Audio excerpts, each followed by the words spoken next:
अरे बाबा, रेशीम बाग मध्ये जरा खाली घ्या. रेशीम बाग येथे मी पहिल्यांदा आलेलो नाही, यापूर्वी देखील आलेलो आहे. आणि खरं म्हणजे संघ आणि संघ परिवार यांच्याशी जे नातं आहे माझं ते लहानपणापासूनच आहे. मी पूर्वी संघाच्या शाखेमधूनच माझी सुरुवात झाली, नंतर मग शिवसेनेच्या शाखा आणि मग शिवसेना, बाळासाहेबांचे विचार, दिघे साहेबांची शिकवण हे सुरू झालं. कारण संघ परिवार आणि शिवसेना यांचे विचार एकसारखे आहेत. खरं म्हणजे निरपेक्ष भावनेने कसं काम करावं हे संघ परिवाराकडून शिकावं. कुठलीही प्रसिद्धीची अपेक्षा न ठेवता संघाचा स्वयंसेवक काम करतो.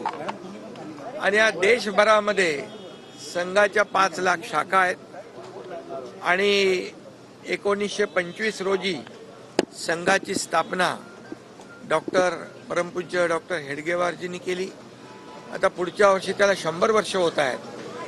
आणि हे देखील विशेष आहे, एखादी संस्था सुरू होते परंतु 100 वर्ष या देशाची सेवा करणं, या देशाच्या उभारणीमध्ये, राष्ट्रसेवेमध्ये संघाचं जे योगदान आहे ते कुणालाही नाकारता येणार नाही.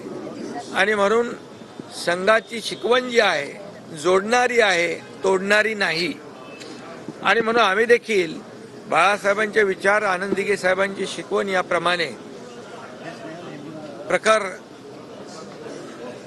हिंदुत्वाचे विचार पुढे नेऊन हे सरकार स्थापन केलं.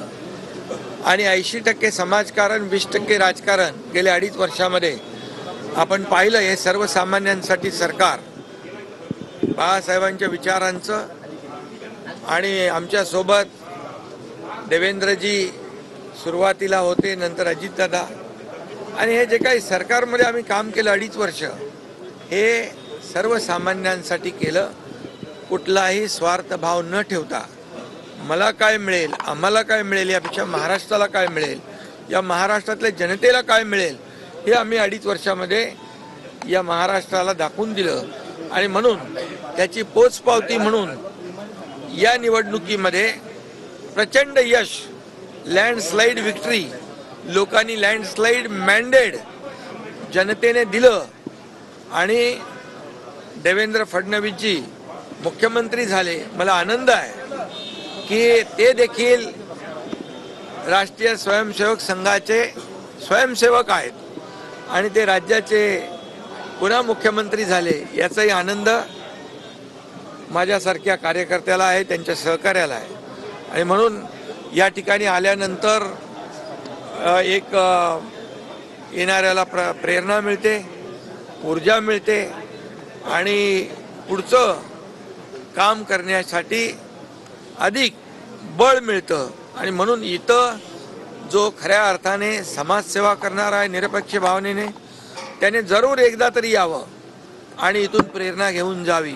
आणि म्हणून मी दरवर्षी येतो. आज सगळे आमचे सहकारी या ठिकाणी आले आणि आजचा हा कार्यक्रम संपन्न झाला.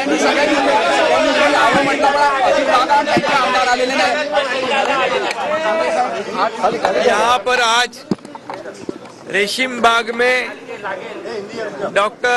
परम पूज्य डॉक्टर हेडगेवार जी और परम पूज्य गोळवलकर गुरुजी, इनके स्मृति को वंदन हुआ है. ये बहुत ही पवित्र भूमि है. यहाँ पर आने के बाद हर एक को एक ऊर्जा और प्रेरणा मिलती है. निरपेक्ष भाव से कैसे सेवा की जाती है, ये संघ परिवार से सीखना है. मुझे संघ परिवार नया नहीं है. मेरी शुरुआत जो है बचपन से, ये संघ परिवार की शाखा से शुरुआत हुई है. इसका भी मुझे अभिमान है. और निश्चित रूप से संघ परिवार को अगले साल 100 साल हो रहे हैं. ये भी बहुत बड़ी बात है. कई संस्थाएं शुरू होती है, लेकिन 100 साल लगातार इस देश की सेवा करना, राष्ट्र की सेवा करना, जहाँ जहाँ आपत्ति आती है, आपदा आती है, वहाँ राष्ट्रीय स्वयंसेवक संघ का कार्यकर्ता सबसे पहले दौड़कर जाता है और लोगों की मदद करता है, लोगों की जान बचाता है। और संघ परिवार